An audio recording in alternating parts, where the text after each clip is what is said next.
one of these spots here this morning. The following is a paid announcement. GOP voters, we need sudden and relentless reform in D.C. if America is to survive. Do you believe the current candidates lack the fortitude to do what is required? You are not alone. Join our growing voice as we urge the Republican Party to humbly ask Sarah Palin to serve. America desperately needs a strong, principled leader at this critical time in our history. Sarah Palin has a record of reform and transparent governance, and she is not for sale. Paid for by the Earthquake Group, not endorsed by Sarah Palin or Sarah PAC. All right, the man behind the Earthquake Group and the one responsible for those ads now joins us on our Newsmakers Hotline, Brian Lurch. Good morning, Brian. Good morning, Sean and Frank. Thanks for joining us here this morning. All right, so we just heard the spot. We heard the urging that Governor Palin get back into the race. And where does the name from the group come from, by the way? Well, Sarah Palin's Earthquake comes from about a day or so after Governor Palin announced that she would not be seeking the GOP nomination.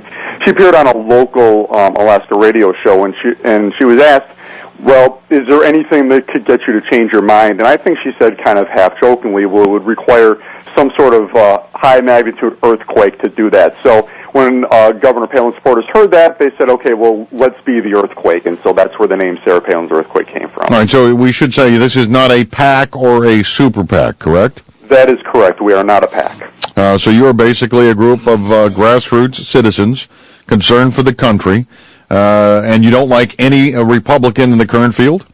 Well, I wouldn't say we don't like any Republican in the current field. We just don't feel that the current crop of candidates has what it takes, first of all, most importantly, to beat Barack Obama. And the second thing, then, is most importantly, after beating Barack Obama, to be a great president. And Governor Palin said herself back in September, the challenge isn't just about replacing Obama, which of course is extremely important. It's who are we going to replace him with? If all we do is change up the uniform but not the team and have a whole new game plan, then our country is going to still be in serious trouble. And unfortunately, we think when you look at Governor Romney, Speaker Gingrich, Senator Santorum, they have a lot of serious flaws, and as conservatives, there's a lot that we're very concerned about with each of them. But with Governor Palin, we don't have any worries about that, and we know that she would make the very tough and necessary decisions to get our country back on the right track. And with the other three, we're just not really sure about that. Yeah, one of the things that I love about Governor Palin is that she will not only take on the far left and the progressives, but the establishment in her own party. We watched it as she was governor of Alaska. She took on her own party, took on Exxon, took on a number of comers, and the crony capitalism, which has led down this path. And right now, that's the problem I have with many in the current field. I just don't see from any of, perhaps maybe Ron Paul's the only one, but there's some issues there as far as him being a viable candidate. So is that the same kind of concerns that your group has? Oh, there's no question about it. And you look at the other three, and I agree, Ron Paul's not viable, and his foreign policy views are extremely concerning. But, yeah, you look at Governor Romney with just the lack of ideological consistency that he has, and, of course, Romney Care. And you look at Newt Gingrich, and so many times he has also strayed from conservatism, and he also has a knack for kind of self-destructing sometimes, and we see that he has so many ups and downs in this campaign, and so you kind of wonder what kind of Newt are you going to be getting if he became president. And then, of course, with Rick Santorum, he's been getting a lot of attention lately, and he has some good, solid conservative credentials. But when you also look at Rick Santorum, he was in the Senate for the first 6 years of the Bush presidency, and I never heard him once speak out about the excessive spending that the Bush administration was doing. And so is he really a small government conservative, or is he a big government conservative? And like what you were talking about with Governor Palin, when she was governor of Alaska, she was cutting spending when everyone else around the country was going on a spending spree, and cutting spending wasn't cool. And when times were good, she was still cutting spending. And like you said, she was taking out her own party and doing all those other things that other Republicans just weren't doing. Everyone else has kind of the go along to get along. Well, a Republican's in office, I'm going to go along with them. She didn't do that. And we need somebody like that right now who we know is going to get in there, shake things up, and really implement the necessary changes that we need right now. And we have confidence that she would. The others, I'm just not so sure about that. Brian, this is Frank Luber. At the rate the process is going right now, as far as the gubernatorial presidential candidates are concerned, there is maybe it's just an outside chance, but there is the possibility that the nominee might not be named through the process itself, but may have to go to the convention in a brokered style. Now, would Sarah Palin step in your estimation, before all that, or make herself available at the convention itself? I honestly don't know, and I've learned, and I think we've all learned, that trying to predict what Governor Palin is going to do is kind of an exercise in futility. So I really don't know. And if you look at all the different scenarios, yeah, maybe there is still time. I believe, and many of us do believe, there is time for a late entry where if she chose to, she could get in during the primary process and maybe make a run for it there. It would. The road would be a little difficult because she's not on some ballots, and then how would people respond to a late entry? But the way things are going right now, the primary process is getting so muddy. We don't know what's going to happen, and there could be a scenario where by the time Tampa opens in the convention in August, that no one has a majority of the delegates, and you do get a brokered convention, and then do conservatives say, well, the other non-Romney candidates still haven't been able to close the deal, and we need, as conservatives, we need someone we could all unite behind. Let's put her name in the nomination, and maybe she would accept that. She said she wouldn't seek the nomination, but I've never heard her say she would not accept it. So maybe she would, but.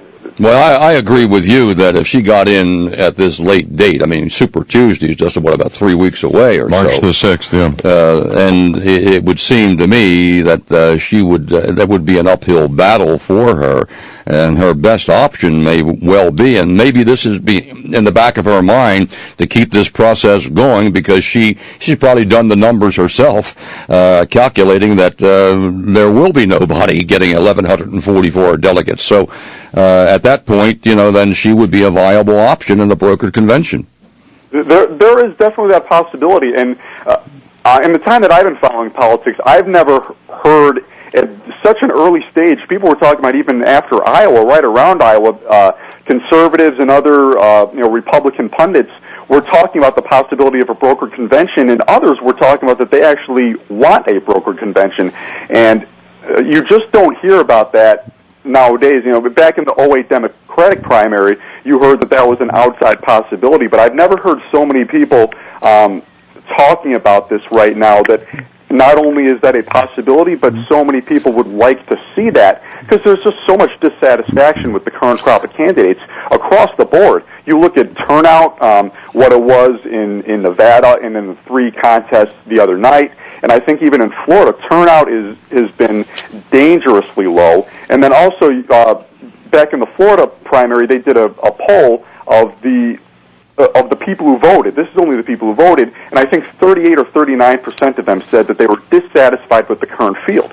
Now, that only counts the current people who were voting. That doesn't count the people who stayed home, who were staying home because they were dissatisfied with the field, too. So you have the potential. You have a minimum of half of the GOP voters are not happy with the current crop of candidates. Well, the last time there was a broker convention, 1964, I think it was, it spawned Barry Goldwater. Now, granted, he lost to Lyndon Johnson, right, but Barry Goldwater spawned Ronald Reagan. Right. And so if you really want to see a fundamental change in the nominating process here and get a fundamentalist as far as the Constitution is concerned, a real staunch conservative, and you've already outlined, what you think of Romney, Newt, and Santorum.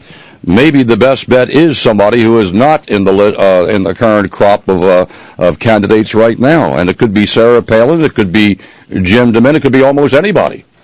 It could be, and I think what we're seeing in the current process is just what we were talking about a couple minutes ago. No one is really, so many people are unsatisfied with the current field, and people want someone else. And you hear that all the time. Is that this current crop is not going to do it for us, and we need someone that we could all unite behind in November, because we have to defeat Obama. We all know that. But if we don't have enthusiasm, that's going to be very dangerous, because if we get to the point where it just happens where, oh yeah, okay, fine, I'll go to the polls on November 6th, but I'm not going to do anything else, then that's going to be very dangerous. Turnout's going to be depressed. Yeah. Now that's a key point. The other thing I want to mention, and we're talking with Brian Lurch of Sarah Palin's Earthquake and running ads trying to draft Governor Palin for president, that is the left, and even some within our own party, have attacked her family, her children viciously.